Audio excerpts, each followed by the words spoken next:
नमस्कार. आतापर्यंत सामनाच्या माध्यमातून आपण माननीय बाळासाहेब ठाकरे, शिवसेना पक्षप्रमुख उद्धव ठाकरे यांच्या अनेक मुलाखती घेतल्या आणि आपण त्या पाहिल्यात. पण ज्या एका मुलाखतीची संपूर्ण महाराष्ट्राला आणि मराठी माणसांना प्रतीक्षा होती, ती मुलाखत आज आपण इथे घेतो आहोत.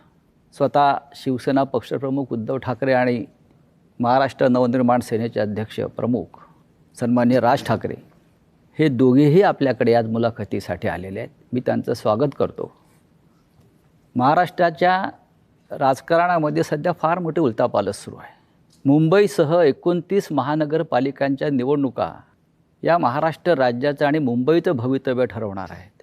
आणि या मुंबईच्या भवितव्यासाठी माननीय उद्धवजी आणि राजजी एकत्र आल्याचं चित्र महाराष्ट्र पाहतो आहे. मराठी माणसाच्या मनात अनेक प्रश्न आहेत आणि तेवढाच आनंदसुद्धा आहे आपण एकत्र आल्याबद्दल.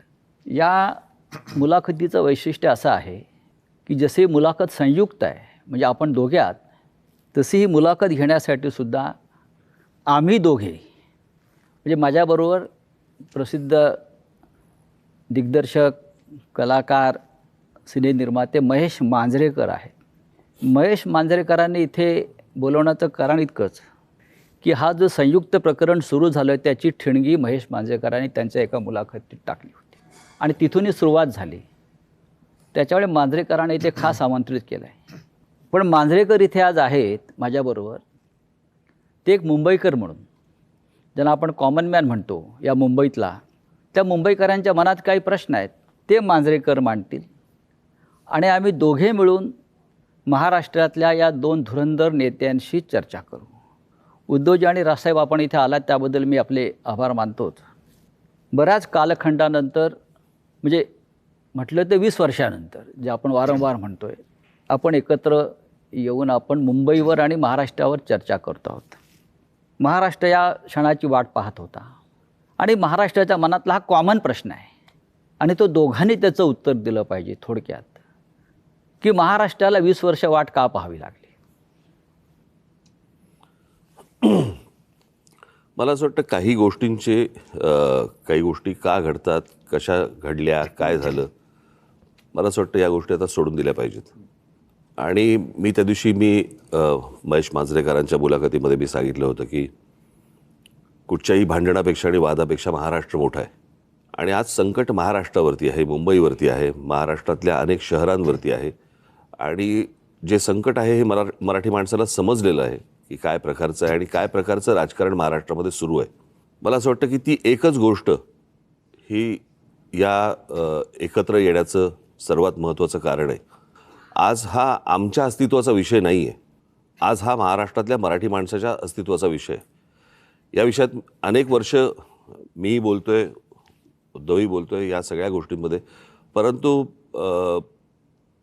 आज अशा एका वळणावरती ही निवडणूक आणि महाराष्ट्र येऊन उभा आहे की ज्याला आपण अभी नहीं तो कभी नहीं हे जे आपण नेहमी म्हणतो, तर ही परिस्थिती आज मुंबईवरती येऊन ठेपलेली आहे, ठाण्यावरती येऊन ठेपलेली आहे. खरं तर बघायला गेलं तर MMR रिजनवरती येऊन ठेपलेली आहे. MMR रिजन मी मुद्दामून बोलतो आहे. आणि त्या सगळ्या गोष्टींसाठी म्हणून आज आम्ही एकत्र येणं गरजेचं आहे. कारण आज नाही बरोबर आलो आणि आज या गोष्टींचा सामना नाही केला तर मला असं वाटतं महाराष्ट्र आम्हाला माफ नाही करणार. उद्धव साहेब, मला वाटतं राजसाहेबांच्याच भावना. मला असं वाटतं की राजने उत्तर जे दिले त्याच्यामध्ये एवढंच मी बोलेन, आम्ही दोन भाऊ एकत्र आलो आहे हा एक मुद्दा वेगळा आहे, भावनिक आहे. पण दोन भाऊ एकत्र येणं याचा अर्थ महाराष्ट्रातील प्रत्येक मराठी माणसाने एकत्र आलं पाहिजे. कारण महाराष्ट्र वाचवायचा असेल तर ठीक आहे, पक्ष, राजकीय मतं हे असतील, पण आपण मराठी आहोत, महाराष्ट्र आपला आहे आणि आपण जर एकमेकांमध्ये वेगळ्या चुली मांडल्या तर महाराष्ट्र तोडणारे त्यांची पोळी भाजून जातील. पण एक प्रश्न कायम सगळ्यांच्या मनात आहे गेल्या 50-55 वर्षापासून, तो आतापर्यंत. महाराष्ट्र वाचवण्यासाठी किंवा मुंबईसह महाराष्ट्राचं रक्षण करण्यासाठी शिवसेना प्रमुखांनी शिवसेनेची स्थापना केली.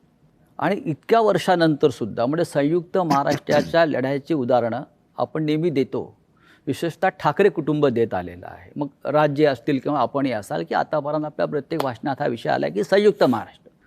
तुम्हाला आत्ता या क्षणी संयुक्त महाराष्ट्राच्या वेळची परिस्थिती जाणवते का, की त्यावेळेला जसा मराठी माणूस मुंबईसह महाराष्ट्र राहण्यासाठी एकवटला होता, तेच वातावरण तुम्हाला आता दिसतंय का?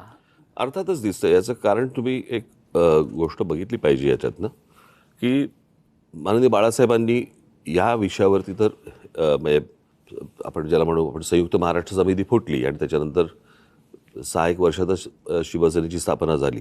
परंतु जेवढे लोंढे किंवा जेवढे लोक आज महाराष्ट्रामध्ये येत आहेत, म्हणजे जर समजा तुम्ही आत्ता जर समजा तुम्ही बघितलं तर जवळपास रोज उत्तरेतनं 56 ट्रेन्स ह्या महाराष्ट्रामध्ये येतात रोज, आणि भरून येत आहेत आणि रिकामे जात आहेत.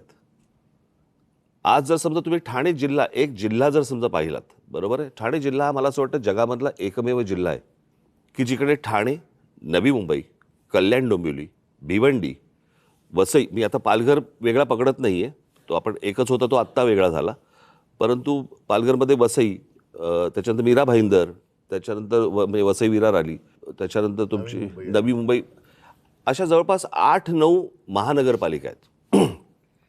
आपण नीट जर समजा पाहिलं तर ह्याची सुरुवात, सगळ्या गोष्टींची सुरुवात होते ग्रामपंचायत, नगरपंचायत, जिल्हा परिषदा वगैरे, नगरपालिका, महानगरपालिका, आणि ह्या सगळ्या ज्या होतात महानगरपालिका, ह्या लोकसंख्येनुसार ह्या गोष्टी वाढत जातात.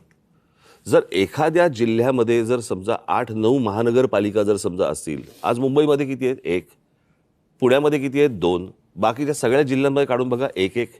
ठाणे जिल्ह्यामध्ये 8-9 महानगरपालिका, याचा अर्थ बाहेरून येणाऱ्यांचे प्रमाण आणि तेच प्रमाण मुंबईमध्ये वाढणं, नुसतंच मुंबईमध्ये प्रमाण वाढणं नव्हे, ज्या प्रकारची दादागिरी, की अशा प्रकारची वाक्य कशी येऊ शकतात की मुंबईचा महापौर आम्ही उत्तर भारतीय करणार, मुंबईचा महापौर आम्ही हिंदू करणार. हे कधीपासून सुरू झालं? मी गेले अनेक वर्ष ही गोष्ट सांगतोय की माणसं नुसती येत नाही आहेत, हे फक्त रोजीरोटीसाठी येत नाही आहेत, हे आपापले मतदारसंघ बनवत आहेत, आणि तेच चित्र आता दिसतंय. आणि जी जुनी जखम जी आहे ना, जुन्या ज्या गोष्टी आहेत ना, की मुंबई महाराष्ट्रापासून स्वतंत्र करणं, वेगळी करणं, हे जे जुनं स्वप्न आहे ते कसं पूर्ण करता येईल याच्यासाठीची ही सगळी खटाटोप या लोकांचा चालू आहे. आणि मला असं वाटतं ते वातावरण जे संयुक्त महाराष्ट्राच्या वेळेला होतं, की जी मुंबई वेगळी करणं किंवा स्वतंत्र करणं किंवा गुजरातने मागणं, तेच वातावरण मला असं वाटतं आज आहे. आणि आज अशी परिस्थिती आहे, केंद्रात ते आहेत ज्यांची इच्छा आहे, राज्यात ते आहेत, आणि महानगरपालिकांमध्ये पण जर उद्या ते आले तर मला असं वाटतं आपण त्याच्यानंतर मराठी माणूस काहीच करू शकणार नाही. आणि ह्या सगळ्या गोष्टीकडे हतबलतेने पाहणं, हे मला असं वाटतं हे काही आमच्याकडनं होणार नाही, आणि म्हणून आम्ही एकत्र आलो. उद्धव साहेब, राजसाहेब जे म्हणतात त्या 100% तथ्य आणि सत्य आहे.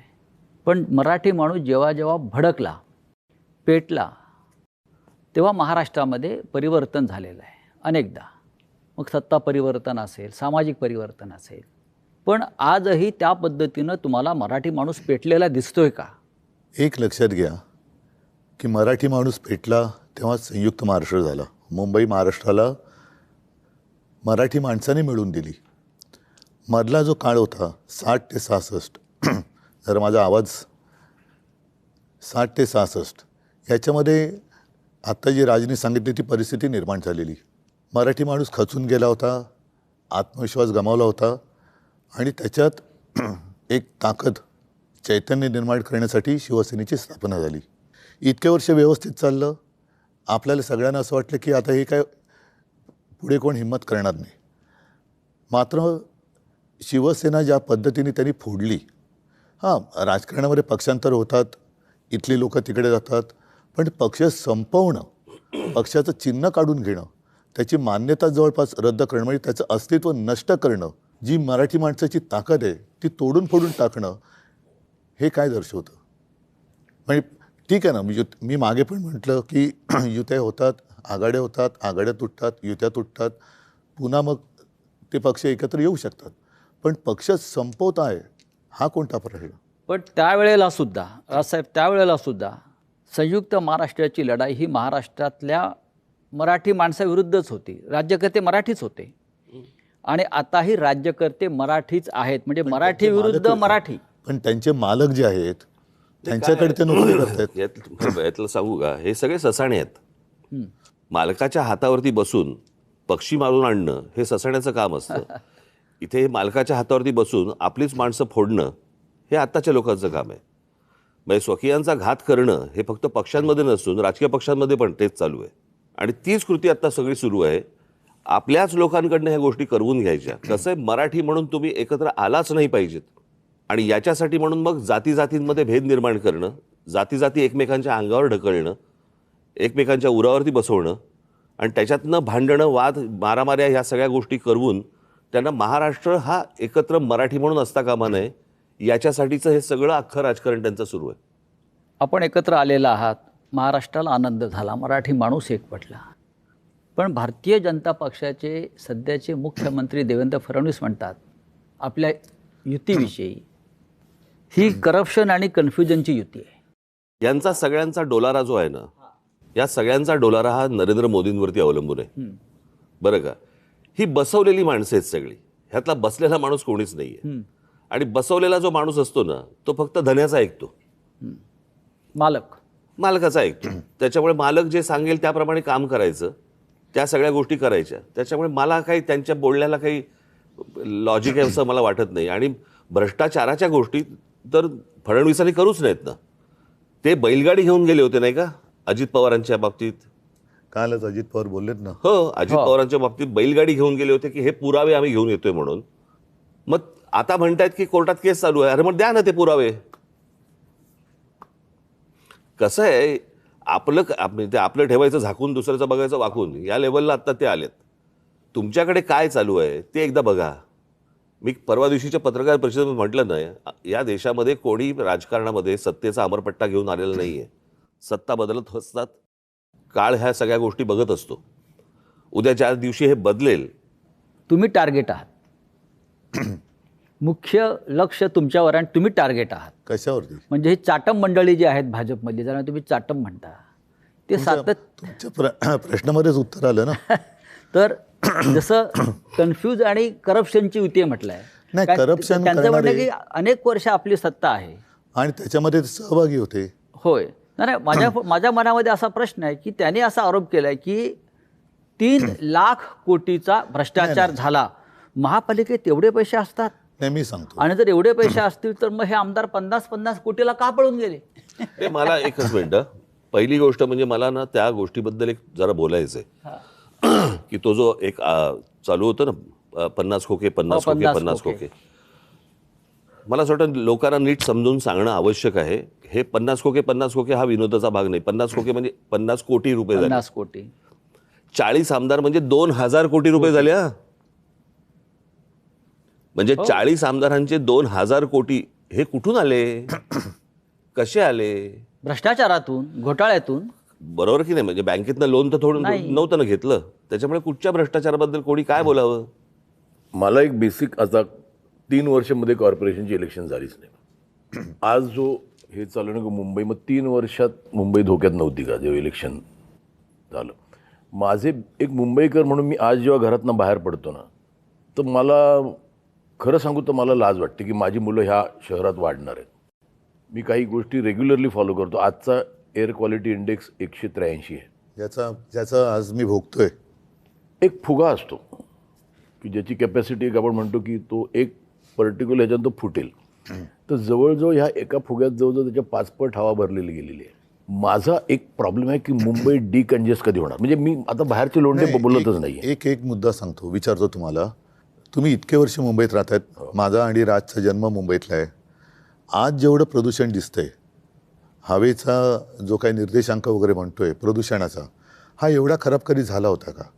ह्याचं कारण असं की आता यांची जी काय होर्डिंग्ज लागलेत, विकासाची गती नाही आहे, ह्यांची विनाशाची गती आहे. नियोजन शून्य विकास हे याचं कारण आहे. कारण तुम्ही जे म्हणताय ना, एक तर आओ जाओ घर तुम्हाला, इथूनच पहिली सुरुवात होते. त्याच्यानंतर साधारणतः आपल्याला नेमकं आज हवंय काय? आज जर का तुम्ही पाहिलं तर सगळीकडे रस्ते खोदलेत, जिथे जाऊ तिकडे रस्ते खोदलेत, मोठमोठ्या इमारती उभ्या राहिलेल्या आहेत. विकासाच्या नावाने मेट्रो असेल, काही ठिकाणी पूल असेल, हवेत. पण ते एका वेळेला सगळं तुम्ही काढलं आहे आणि त्यावेळेला मुंबईच्या खर्चाचा ताळमेळ हा बसवला गेला पाहिजे. मी मुंबईकर म्हणून मी तुम्ही म्हणतो, आपण सगळेच मुंबईकर आहोत. तुम्ही जो कर भरता त्याच्यासमोर तुम्हाला काय मिळतं? प्रदूषण. म्हणजे विकास तुमच्याकडे काय फार मोठा रस्ता आम्ही छान केला आहे, सरळ तुमच्या घरापासून हॉस्पिटलमध्ये जातो रस्ता, याला मी विकास नाही म्हणत. हॉस्पिटल कमीत कमी असणं आणि आयुष्य चांगलं असणं हा विकास पाहिजे. माझं तर म्हणणं आहे, विकास नको आता. नाही, मुंबई ही विकास मानसिकता करण्याच्या लायकीची ही राहिलेली मानसिकता नाही. का झाली? कारण नियोजनशून्य विकास. आम्ही सुद्धा आज आमची जी होर्डिंग लागलेत, मी 12पासून लावतोय होर्डिंग, होय हे आम्ही केलं आणि त्याच्याबद्दल मला अभिमान आहे आणि मला असं वाटतं मुंबईकरांना अभिमान आहे. मग त्याच्यामध्ये शाळेचा दर्जा असेल, पाण्याचा दर्जा असेल, किंवा आता कोस्टल रोड झालेला आहे. कोस्टल रोडसुद्धा हा आपण केलेला आहे. पण वाटेल तिकडे, जसं आता मी कलानगरला राहतो आहे, वेडेवाकडे उड्डाण पूल, आता तिकडे आणखीन एक वॉकर ब्रिज करतायत. कोणासाठी करताय, कशासाठी करतायत? आणि संपूर्ण धुळीचं आणि सिमेंटचे कणस आपल्या फुफ्फुसामध्ये जात आहेत. मी तेच म्हणतो की आता विकास करण्यासाठी जागा नाही राहिली मुंबईला. म्हणजे कार्बन डायऑक्साईडचं प्रमाण 1 किलोमीटर मागे Mumbai is the highest in the world. म्हणजे आपण जो श्वास घेतो त्याच्यातनं आपण कार्बन ऑक्सिजन याचं मूळ कारण असं आहे की एक तर चाललेल्या काय ज्याला विकासाच्या नावाखाली ज्या काही गोष्टी सुरू आहेत त्या, आणि दुसरं म्हणजे मुंबईमध्ये, ठाण्यामध्ये, पनवेलमध्ये, नवी मुंबईमध्ये तुम्ही जर सगळीकडे आपण जर गेलो, प्रचंड मोठ्या प्रमाणावरती रिडेव्हलपमेंट सुरू आहेत. झाडं तोडतायत, झाडं तुटतायत, रिडेव्हलपमेंट सुरू आहे. डोंगर कापतायत.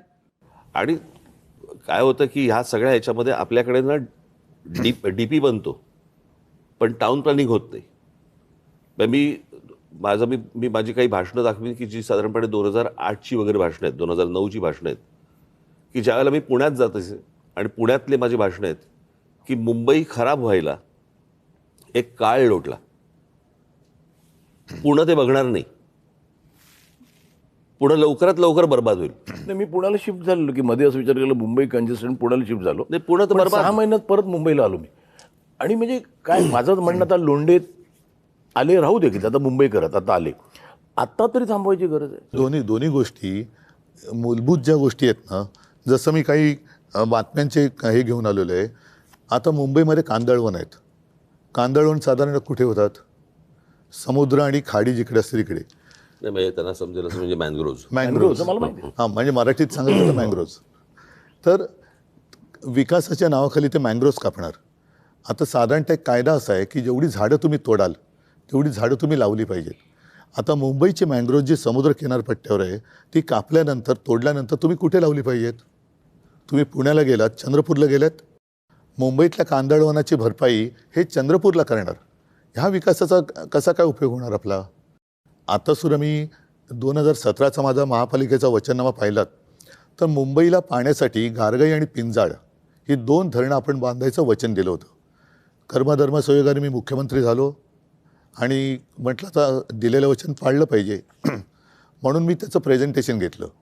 तेव्हा माझ्या लक्षात एक धक्कादायक गोष्ट आली की गारगाई आणि पिंजाळ करायचं असेल तर जवळपास 6-1 लाख झाडं कापावी लागतील. म्हणजे जंगल पूर्ण नामशेष करायचं. साधारणतः ज्याला कॅचमेंट एरिया म्हणतो तिकडे हा सगळा पाऊस पडतो, तो एरिया तुम्ही नष्ट करणार म्हणजे पर्यावरण खतम करणार. आता ते खतम केल्यानंतर जो काही खर्च होणार तो खर्च केल्यानंतरही आपण पुन्हा पावसावरती अवलंबून राहणार. परत तेही पाणी आपल्याला उद्या जाऊन कमी पडणार, कारण तुम्ही म्हणता तसं दुसऱ्या बाजूनी लोंढे येतच राहणार. त्याला पर्याय म्हणून आम्ही समुद्राचं पाणी हे पिण्यायोग्य करण्याचा प्लांट मी मुख्यमंत्री असताना पायलट प्रोजेक्टला गो हेड दिला होता. आणि हा पायलट प्रोजेक्ट आत्ता कालच्या डिसेंबरमध्ये पूर्ण झाला असता. त्या पायलट प्रोजेक्टमधनं आज तानसातनं जेवढं पाणी दर दिवशी मिळतं 400 MLD तेवढं पाणी आपल्याला मुंबईकरांना त्या समुद्रापासून कालच्या डिसेंबरमध्ये उपलब्ध झालं असतं. त्यांनी तो प्लांट बाजूला टाकला आणि कॉन्ट्रॅक्टरसाठी परत एकदा गारगाई पिंजाळला हात घातला. आरेच्या जंगलाला मी संरक्षण दिलं होतं मेट्रोच्यासाठी. अरे मी पण केलं ना, मेट्रोचं लोकार्पण मी पण केलं, मेट्रो 2चं. माझं म्हणजे म्हणणं होतं म्हणजे सरकारचं की तुम्हाला कारशेडसाठी आरेचं जंगल कापण्याची गरज नाही. कांजूर मार्गला होऊ शकतं. आता याने काय केलं, हट्टापायी आरेचं जंगल मारलंच प्लस कांजूर मारला करतायत. कशासाठी करताय हे? उद्धव साहेब म्हणजे दोन्हीकडे नाही, नाही, माझं कॉन्ट्रॅक्टर माझा प्रश्न हा आहे की इथे मुंबईत राहणारा सफर करून करतोय तो आपण- मिडल क्लास, नाही मिडल क्लास करतो. आज ज्या बिल्डिंग होतात तिकडे 24 तास पाणी असतं. आज माझे छोटे मिडल क्लास जिथे राहतात नक्कीच. त्यांना 2 तास सकाळी पाणी, 3 तास सकाळी पाणी. तो जो एक भाग आहे ना की किती क्राऊड का मुंबईत. बरं आज मला बाहेर पडलो तर जिथे मला 10 मिनिटं लागत होती तिथे आज मला 1 तास लागतो. तर डिकन्जेस्ट करणं, माझं असं म्हणणं आहे की लोकांना तर सांगा की मुंबई आहेत ते राहू दे की. म्हणजे मी म्हणतो आले ते आले, आता समजा ते मुंबईकरच झाले, पण आहेत त्यांना एक समजायला पाहिजे की आता जागा नाही. 51 लाख गाड्या आहेत मी एक सांगतो तुला मुंबईत. काय आहे, मला असं वाटतं की ह्या काही गोष्टींकडे राजकीय पक्ष म्हणून न बघता मला असं वाटतं राज्य म्हणून पाहणं गरजेचं आहे. काय आहे, 4 प्रकारच्या जागा असतात. एक केंद्र सरकारची जागा असते, एक राज्य सरकारची जागा असते, एक महानगरपालिकेची जागा असते आणि एक खाजगी जागा असते. बरोबर. आता गोदरेजची खाजगी जागा आहे, तिकडे तुम्हाला एकही झोपडी मिळणार नाही. पण केंद्र सरकारच्या, राज्य सरकारच्या आणि महानगरपालिकांच्या, बरोबर, या ज्या सगळ्या जागा आहेत ह्याला आईबापच नाही. म्हणजे आज कित्येक वेळेला अशा अनधिकृत गोष्टी या पाडल्या गेल्या आणि नंतर तिकडचे कोणीतरी अधिकारी त्यांना त्याच्यावरती ज्या प्रकारचा ज्याला वचक पाहिजे तो वचक मला असं वाटतं की येणं गरजेचं आहे. तो कोणी म्हणजे तो उद्या आम्ही आणू, उद्या कोणी राज्यातली लोक असतील त्यांनी आणावा, उद्या राज्यात आम्ही आलो तर आम्ही आणू. पण मला असं वाटतं की तुम्ही जे बोलताय ते अत्यंत योग्य आहे की जागा संपलेली आहे. बरोबर. आता साधी गोष्ट आपण समजा प्रदूषणाची गोष्ट बोललो, प्रदूषणाची, तर मुंबईमध्ये हीच हालत आहे, मला मान्य. परंतु आज दिल्लीमधली हालत काय, तिकडे 200च्या वर आहे इक्वालिटी. बरोबर की नाही. आणि आज दिल्लीमध्ये जर समजा आपण बघितलं तर केंद्र आणि राज्य अशा दोन्ही गोष्टी तिकडे आहेत. राजसाहेब, तुम्ही एक फार नाही, महत्वाचा मुळामध्ये- मुद्दा आता मांडला. नाही, मुळामध्ये राज्यकर्त्याचं प्रेम हे राज्यावरती असायला पाहिजे, सत्तेवरती असतं का म्हणे. सत्तेसाठी वाटेल ते करायचं आणि बट्ट्याबोळ झाला की हात वर करायचे. आता तुम्ही मला सांगा, मुंबईमध्ये आपण राहणार आहोत. दुर्दैवाने मी असं म्हणेन की आजचे राज्यकर्ते हे मुंबईकर नाही आहेत. जरी मराठी आहेत, महाराष्ट्रातले असले तरी त्यांना मुंबईकरांसाठी किंवा त्यांच्या शहरांसाठी काही पडले का, त्यांच्या नागरिकांसाठी? इथे ते फक्त कॉन्ट्रॅक्टरसाठी काम करतात. इथे 2 महत्त्वाचे प्रश्न उपस्थित झालेले आहेत. एक तर आता राजसाहेबांनी जो मुद्दा सांगितला, जमीन केंद्र सरकारची आहे, राज्य सरकारची आहे, खाजगी आहे. पण आज मुंबईसह महाराष्ट्रातल्या जमिनींचा मालक मोदींचा लाडका उद्योगपती झालेला आहे. एकेकाळी आपल्या महाराष्ट्रात, देशामध्ये विनोबा भावेंनी घोषणा दिली होती सबभूमी गोपाल की. आज सबभूमी अदानी की.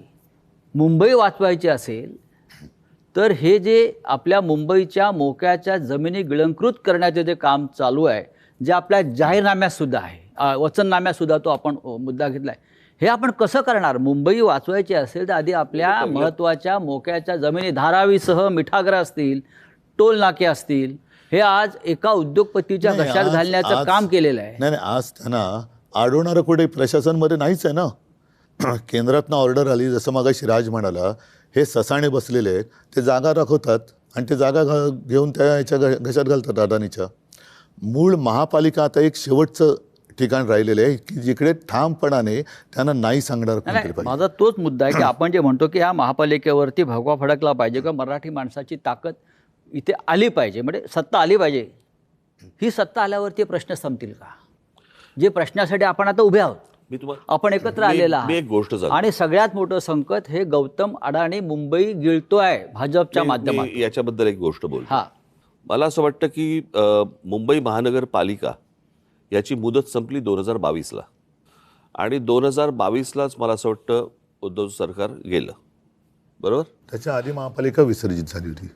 आधी म्हणजे कधी मग 21ला 6 महिन्या अगोदर. एक त्या माझं जूनमध्ये सरकार पाडलं, मला वाटतं मार्च 4-5 महिने अगोदर. बरोबर. तेव्हा मुदत संपली. 22 त्याच्यानंतर 25 पर्यंत, 4 वर्ष झाली आता. या 25 पर्यंत, आज 26 कधी 26ला आज जानेवारीमध्ये निवडणूक होते. इतकी वर्ष काय गेली? मी माझ्या पुढच्या काही भाषणांमधनं किंवा माझ्या काही इंटरव्ह्यूमधनं मी ते तुम्हाला नीट सांगणार आहे की ह्याचं काय प्लॅनिंग चालू होतं आणि 24 ते 25 मध्ये काय झालं. एका वर्षात काय झालं हे मी तुमच्यासमोर आणणार आहे. मी आत्ता नाही बोलत या विषयात, परंतु हे काय प्रकारचं प्लॅनिंग आणि कशासाठी या निवडणुका पुढे ढकलत आज 26पर्यंत आल्यात ते मी तुम्हाला सांगणार आहे नंतर. ही माणसं जी आहेत ना, ही म्हणून मगाशी मी म्हटलं ना, ही बसवलेली माणसं आहेत. आणि तू म्हणतोस की हे जागा दाखवतात, हे जागा नाही दाखवत. ते जागा पाहतात, तेच ह्यांच्याकडे ते. सह्यांसाठी फक्त फायली येतात की ह्याच्यावर सही कर. आता आपल्याच लोकांना, आपल्याच इकडच्या मराठी लोकांना समजत नाही होत आपण काय करतो हे. त्यांना नंतर कालांतराने समजेल की त्यांनी आपण काय महाराष्ट्राचं घोडचुका डेथ वॉरंट केल्या. काढलेलं नाही आहे. नाही, एक मिनिट. आपल्या सहीनं मराठी संजय. माणसाच्या सहीनं मराठी माणसाचं डेथ वॉरंट काढलं. आणि तसं त्यातलं कसं आहे, एकच मिनिटं, की देवेंद्र फडणवीस नागपूरचे, अजून बाकीचे सगळे बाहेरचे.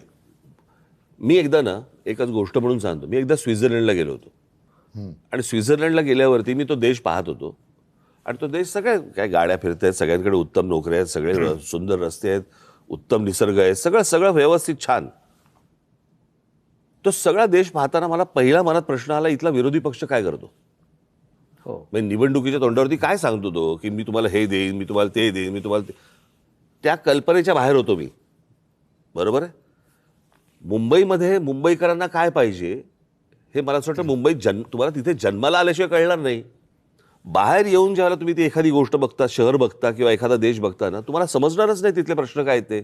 आता उदाहरणार्थ समजा तुमचा कुठचा काय गृहनिर्माण मंत्री किंवा अजून कुठचा PWD मिनिस्टर किंवा अजून कोणतरी हे बाहेरचे ज्यावेळेला येतात, ते ज्यावेळेला मुंबईत येतात त्यावेळेला त्यांना प्रश्न पडतो, सारा प्रॉब्लेम काय शहराचा.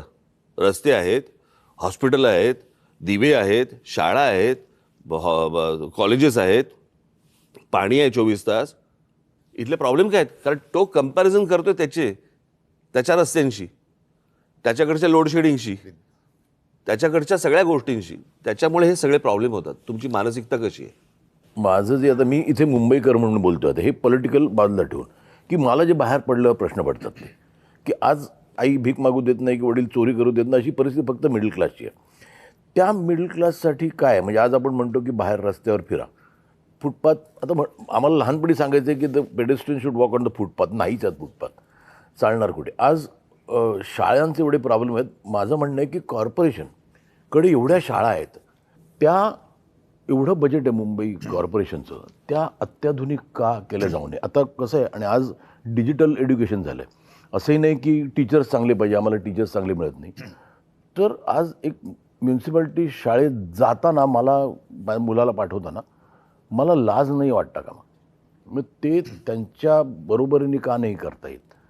कारण होऊ दे की आता मुलांना एअर कंडिशनमध्ये बसायची सवय आहे. नाही, याच्याबद्दल एक नक्की सांगेन. हां, अगदी एअर कंडिशन नसेल, पण साधारणतः 2010 पासून मी अभिमानाने सांगेन की देशामध्ये मुंबई महानगरपालिका ही एकमेव महानगरपालिका असेल की तिने अत्याधुनिक यंत्रणा किंवा सुविधा वापरायला लागले. व्हर्च्युअल क्लासरूम म्हणजे काय केलं आम्ही, साधारणतः एका विषयामध्ये महापालिकेच्या शाळेमध्ये एक चांगला शिक्षक किंवा शिक्षिका कोण आहे त्यांना बोलवण्यात आलं आणि एका स्टुडिओतून 10वीच्या विद्यार्थ्यांना एका स्टुडिओतून त्या शिकवायच्या किंवा शिकवतात. आणि हे शिकवणं म्हणजे मन की बात नाही, प्रश्नोत्तर होतात. आज मी जे तुम्हाला सांगितलं ना की याच्यामध्ये आम्ही पुस्तिकाच केलेली आहे. आणि तुम्ही म्हणाला त्याच्यात जवळपास 1300 शाळा आपल्या मुंबईमध्ये आहेत महापालिकेच्या. आणि या महापालिका शाळेमध्ये 3.5 लाख विद्यार्थी जवळपास वेगवेगळ्या 8 भाषेमध्ये शिक्षण घेतात. म्हणजे मराठी तर आलीच, इंग्रजी, सेमी इंग्रजी आली, हिंदी, उर्दू, गुजराती, अशा या सगळ्या 8 भाषांमध्ये आपण त्यांना शिक्षण देतो. आणि ही साधारणतः 2010 साली सिस्टीम सुरू केल्यानंतर 2014-15च्या सुमारास आम्ही 8वी ते 10वी म्हणजे जे शिवसेना प्रमुखांचं एक स्वप्न होतं की विद्यार्थ्यांच्या पाठीवरती किती ओझं आहे, तर तो अभ्यासक्रम आम्ही सिम किंवा सिममध्ये आणला. एक सिम कार्ड असतं ना फोनवर टाकायचं, आणि ते टॅबमध्ये टाकून द्यायला लागलो. त्याच्यामध्ये बऱ्याचशा गोष्टी ह्या ॲनिमेटेड होत्या, म्हणजे मुलांना पटकन समजायचं की काय काय. एखादी गोष्ट आपण दाखवू शकत नाही की समजा एखाद्या ग्रहाला इतके चंद्र आहेत, त्या चंद्रावरती वातावरण कसं असेल, अशा काही गोष्टी आपण प्रत्यक्षात दाखवू शकत नाही. त्याचं ॲनिमेशन करून ते त्याच्यात टाकण्यात आलं. त्याचा परिणाम असा झाला की महानगरपालिकांच्या शाळांचा रिझल्ट हा जवळपास 100%च्या जवळ आला. आणि आता तुम्ही जे म्हणताय ना, पहिल्या प्रथम महापालिकांच्या शाळांमध्ये ॲडमिशन पाहिजे म्हणून चिठ्ठ्या मागायला लोक यायला लागले आणि ॲडमिशनसाठी लोकांच्या रांगा लागायला लागल्या. बऱ्याचशा मी बघितले म्युनिसिपल स्कूल्स बंद होऊन तिकडे काहीतरी वेगळं करायचं होतं. ते नाही, त्याही शाळांबद्दल आता या गेल्या 4 वर्षाच्या तक्रारी वाढल्यात. पण अगदी SSC तर आहे, CBSE, ICSE वगैरे या सगळे अभ्यासक्रम आपण त्या शाळांमध्ये आणले. आता गेल्या 4 वर्षात काय झालं आहे? माझ्या माहितीप्रमाणे उद्धव साहेब, मुंबईत ते लोन आलं काय माहीत नाही, पण विदर्भातल्या काही सरकारी शाळा गौतम अडाणींना दिलेल्या आहेत. चंद्रपूर, गडचिरोली. नाही, का तसं म्हणजे आपलं महाराष्ट्राचं शिक्षण खाते इतकं सक्षम नाही. नाही, आपण मुंबईपुरतं बोलताना नाही सांगतो ना, हां, ह्या सगळ्या गोष्टी गेल्या मी तर म्हणेन 4 वर्षात जास्त प्राधान्याने देण्याचं हे ठरवण्यात आलं. म्हणजे चंद्रपूरमध्ये एक शाळा दिली त्यांना. एक दिली, आता एक वरून पुढे जातील ना ते. ही आता सुरुवात मुंबई आहे. महापालिकेमध्ये सुद्धा जर त्यांचं येणार नाही म्हणा सत्ता, पण हे मग सगळं त्यांचं खाजगीकरण करतील. हॉस्पिटलचं खाजगीकरण करतात, ते आपण रोखलेलं आहे. उद्धव साहेब, दुसरा एक महत्त्वाचा विषय सातत्यानं इथे मी तुमच्याशी चर्चा करतानाही मी किंवा राजसाहेबसुद्धा आहेत. सध्या धुरंधरचा माहोल आहे. लोक धुरंधरवर या सिनेमावर चर्चा करतात, त्यातल्या एकंदरीत वातावरणावर चर्चा करतायत. मग मुंबईत रेहमान डकेत कोण आहे किंवा धुरंधर कोण आहे? आपण दोघे या राज्याच्या राजकारणातले धुरंधर आहात. पाब्लो एस्कोबार पण शोधला पाहिजे. शोधला पाहिजे. मी तुम्हाला तेच सांगतोय की आज मुंबई, ठाणे, नाशिक सारख्या शहरामध्ये अंमली पदार्थ म्हणजे ड्रग्स, विविध प्रकारचं ड्रग्स सहज उपलब्ध आहे. ठाण्यामध्ये परवा 5.5 कोटीचं मॅड्रेक्स पकडलं ठाण्यात. साताऱ्यामध्ये ड्रगची फॅक्टरी डेप्युटी CMच्या दारात पकडली. मुंबईमध्ये काल 2.25 कोटीचं ड्रग्स पकडलं. हे चित्र या महाराष्ट्रात यापूर्वी कधीच नव्हतं. आणि हे सगळं ड्रग्स गुजरातच्या मार्गे, मुंद्रा पोर्ट जे अडाणींचं आहे, हे चित्र तुम्हाला महानगरपालिका आहेत, प्रत्येक ठिकाणी महानगरपालिका आहे. हे चित्र गंभीर नाही का? ह्या सगळ्या गोष्टींच्या महानगरपालिकांशी संबंध काही नाही. पहिली एक गोष्ट लक्षात घेतली पाहिजे आपण.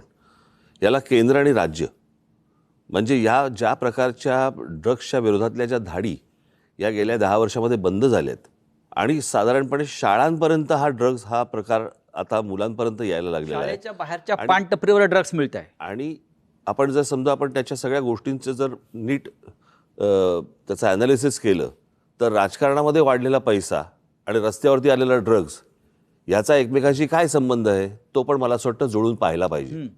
कारण एवढा राजकारणामध्ये ज्या प्रकारच्या निवडणुकांवरचा खर्च आणि सगळ्याच गोष्टी ज्या प्रकारे होत आहेत आणि ज्या प्रकारे ड्रग्ज रस्त्यावरती येतात आणि त्याच्यावरती कोण हे व्यवहार करतं ह्याच्यावरती कुठच्याही प्रकारच्या धाडी किंवा त्याच्यावरती कुठचीही बंधनं येत नाही आहेत, हे काय आहे हे मला असं वाटतं केंद्र आणि राज्य सरकारला विचारणं गरजेचं आहे. नाही, उठसूट मुख्यमंत्री सगळ्यांना क्लीन चिट देत सुटलेत. साताऱ्यामध्ये एवढी कारवाई झाल्यानंतर निदान ती फॅक्टरी आहे तरी कोणाची हे तर सांगा. तिथे क्लीन चिट दिली ना. तिकडे पण म्हणजे त्यांच्यावरती जे आमच्यावरती आरोप करतायत ते ठीक आहे, तेवढंच त्यांना करता येतं. पण त्यांच्या बुडाशी काय जळतंय ते कधीतरी बघा ना. ते बूड जळून खाक झाल्यानंतर बघून काय उपयोग आहे? असे कोण त्याच्यातले इन्व्हॉल्व असणारी लोक त्यांच्या आजूबाजूला अंगत पंगत करत बसलेत का? महानगरपालिका जरी असल्या तरी आपण पाहतोय की राजकारणाचं ज्या पद्धतीनं गुन्हेगारीकरण झालेलं आहे खुल्याम. यांचं मुळामध्ये गुन्हेगारीकरणपेक्षा मला त्याचं मी चांगला शब्द म्हणजे विद्रुपीकरण झालं आहे. म्हणजे मी मगाशी धुरंधरचा उल्लेख केला, त्याच्यामध्ये कराचीमधलं एक लॅरी शहर आहे दाखवलेलं. ज्या पद्धतीनं लॅरी शहरातल्या माफियांची मोडस ऑपरंडी होती किंवा झालेली होती त्यावेळेला, त्याच पद्धतीनं मुंबई, ठाणे, नाशिक, पिंपरी चिंचवड या प्रमुख शहरामध्ये, नागपूर, त्याच पद्धतीनं आज तुम्ही प्रमुख शहरं घेऊच नका. हां, तुम्ही मराठवाड्यामध्ये जा, तुम्ही पश्चिम महाराष्ट्रामध्ये जा, तुम्ही विदर्भामध्ये जा आणि जी छोटी जी शहरं आता जी उभी राहत आहेत ना तिकडची परिस्थिती बघा. बीड आहे. मग नाही, पण म्हणून मी मागे एकदा बोललो होतो की आपल्या देशाला पंतप्रधान पाहिजे. देशाला पंतप्रधान नाही आहे, भाजपला पंतप्रधान आहे. तसंच महाराष्ट्राला मुख्यमंत्री नाही आहे, जो आहे तो भाजपचा आहे. म्हणजे हे सगळेजण त्यांचा पक्ष आणि सत्ता एवढं सत्तांध झालेली आहेत लोक की लोक मेले तरी चालतील, नागरिक मेले तरी चालतील, त्यांची मुलं बाळं ड्रग्सच्या आहारी गेले तरी चालतील, त्याच्यात धंदे करणारे आपल्या बाजूला बसले तरी चालतील, पण आम्हाला सत्ता पाहिजे. ही जी काही वृत्ती याच्यावरती आपण काय बरं. करणार? ठीक काय आहे, म्हणजे- आपल्याकडे कायदा सुव्यवस्थेचं खातं नाहीये, आपल्याकडे सरकार नाहीये, नाही, पण याच्यासाठी- आपल्याकडे जनसंघटन आहे ना. जेव्हा ह्याच्यासाठी शेवटी काय आहे, जसं राज म्हणाल तसं की सत्ता हातात असणं गरजेचं आहे, की जिकडे आपण कायदेशीर बंधनं उद्या जाऊन तिकडे धाड टाकल्यानंतर यांचेच बगलबच्चे निघाले तर लोक आता गेल्या नगर परिषदेच्या निवडणुकीमध्ये मालवण वगैरे त्या भागात त्यांच्याच युतीतल्या मित्रपक्षांनी त्यांच्या दुसऱ्या पक्षावरती धाड टाकली. काय मिळवलं? पैसे दिसले, पुढे काय झालं? Clean chit. उपयोग काय? म्हणजे काय होतं, या सगळ्या गोष्टींना कुठेतरी बंधनं घालण्याला सुरुवात होण्यासाठी या महानगरपालिका आत्ता या क्षणाला खूप महत्त्वाच्या आहेत आणि लोकांनी त्यांचा राग, मला असं वाटतं हा जे सगळं महाराष्ट्रात चालू आहे हा इथे व्यक्त करणं गरजेचं आहे. ही सत्ता आमच्यासाठी नको आहे, परंतु ज्या काही गोष्टी होत आहेत याच्यावरती जर बंधनं आणायची असतील, त्याला सुरुवात जर समजा करायची असेल तर मला असं वाटतं महानगरपालिका आत्ता ही गरज आहे, ज्याच्यासाठी खास करून मुंबई, ठाणा, पुणा, नाशिक, तुमचं मीरा भाईंदर असेल, कल्याण डोंबिवली असेल, इतर सगळ्या महानगरपालिका, इथे लोकांनी आत्ता राग व्यक्त करणं गरजेचं आहे. काय होतंय, लोकांकडनं जर समजा त्यांनाच मतदान होत असेल, बाकीच्या गोष्टी सोडा, ते माघारी घेऊन पैसे देऊन काहीतरी ते माघारी घ्यायला लावणं वगैरे वगैरे, पण लोकांनी जर समजा मतदानातनं राग व्यक्त नाही केला तर मला असं वाटतं की ते मग आपण म्हणतो ना नंतर की ते राजानं मारलं काय आणि पावसानं झोडलं काय, तक्रार कोणाकडे करायची? तुमच्याकडे करणार लोक तक्रार. तक्रार नुसतं म्हणजे आमच्याकडे फक्त तक्रार, मतं नाहीत असं थोडी होतं. आता उमेदवार जे माघार घेत आहेत, आता ह्याच्या पुढची परिस्थिती कदाचित अशी होईल की जसं अमेरिकेने तो व्हेनेझुएलाचा अध्यक्ष उचलून नेला, तसे आता जिल्हाध्यक्ष आणि सगळे महापौर उचलून घेऊन जातील दिल्लीला, सुरतेला. व्हेनेझुएलाचे अध्यक्ष आपले मादुरो. मंत्री नेलेच ना त्यांनी. नाही, माझं म्हणणं तेच नाही, माझं हे- म्हणजे आपले व्हेनेझुएला मंत्री जसे एक उचलून देश आहे. सुरतला नेले. व्हेनेझुएला मला एक वाटतं- देश आहे. नाही संजय, जसं आपले मंत्री यांनी उचलून सुरत आणि गुवाहाटीला नेले, ट्रम्पने तेच केलं. तेच केलंय. हे सुरुवात इथून झाली. व्हेनेझुएला देशाची लोकसंख्या सुद्धा 2,30,00,000 आहे आणि मुंबईची लोकसंख्या सुद्धा आपण मगाशी म्हणाला त्यानुसार 231 आहे. आणि दोन्ही शहरांचे आणि व्हेनेझुएलाचे प्रश्न तसेच आहेत. कोणत्याही प्रकारचा विकास नाही, ड्रग्स तेवढंच आहे, गुन्हेगारी आहे. पण मग आता तिथल्या इथून कोणाला अध्यक्षाला- उचलायचं आहे? जे करतात त्यांना उचललंच पाहिजे. त्यांना जर का तुम्ही चोंबाळत बसलात केवळ सत्ता पाहिजे म्हणून, तर सत्यानंच त्यांचंही होणार आहे जे चोंबाळतात त्यांचं. नाही, माझं म्हणणं आहे की आत्ता जे म्हणजे आपण प्रत्येक वेळेला म्हणतो की मतदान हा माझा हक्क आहे. आता हे जिथे निर्विवाद आलेत, कोणीच नाही, बिनविरोध. त्यांनी कसं दाखवायचं काळं बोटावरचं? म्हणजे माझा हक्क तुम्ही हिरावून घेताय ना, माझा मतदानाचा हक्क तुम्ही हिरावून घेताय. तर माझं म्हणणं तर त्याला काही पर्याय नाही. आणि ही सवय अख्खी लागू नये प्रत्येक ठिकाणी. म्हणजे जो मतदार जो निवडतो म्हणजे त्याचं मत की मला हा हवा की नको हे राहिलंच नाही. मग अशा वेळेला तर काही करू शकत नाही. आता एखादा आला निरो, कोणीच उभं राहिलं नाही. मला वाटतं तिकडे असं आलं पाहिजे की मग 30% लोकांनी म्हटलं ना की आम्हाला नको, तर ते बाद केलं गेलं पाहिजे. नाही, काय आहे, तो मला अधिकार मत आहे ना माझं. त्या वोटिंग पॅड जे आहे ना त्याच्यावरती एक अधिकार आहे नोटांचा, पण त्या नोटांमुळे झालेला प्रॉब्लेम आहे हा. नाही, पण नोटा आता तो निर्विवाद असेल तर तिकडे वाटलेल्या मतदानाला नोटांमुळे- वाटलेल्या नोटांमुळे झालेला वाटलेल्या नोटांमुळे झालेला प्रॉब्लेम आहे, त्याच्यामुळे नोटाचा पण अधिकार नाही. घ्या. पण आता तिथे निर्विवाद आले तर तिकडे नोटा पण दाबायला चान्स नाही ना. एक्झॅक्टली, कारण नोटा मिळाल्या ना. नाही, पण म्हणून माझं म्हणणं आहे की नोटा हे नाही पाहिजे. नाही महेशजी, हां. म्हणून जसं काही वेळेला एखाद्या कामासाठी टेंडर काढलं जातं आणि ते टेंडरमध्ये जर काही गफलत वाटली तर रिटेंडर करतात. तसंच मला असं वाटतं, मी परवाच्या आमच्या पत्रकार परिषदेत बोललो की जिथे हे बिनविरोध झालेत तिथे निवडणूक आयोगाने रिझल्ट थांबवले, ते आमच्या बाकीच्या निवडणुकांबरोबर जाहीर करतील, कारण तो गुलाम आहे त्यांचा. तिथल्या निवडणुकीची प्रक्रिया नव्याने घेतली पाहिजे. हे जे बिनविरोध सगळं थोतांड झालं, कारण आता ते तिकडनं त्यांनी, बरं या बिनविरोधमध्ये आमच्या दोघांचा एकसुद्धा नाही, राष्ट्रवादी पवारसाहेबांचा एकसुद्धा नाही, अपक्ष एकसुद्धा नाही आला.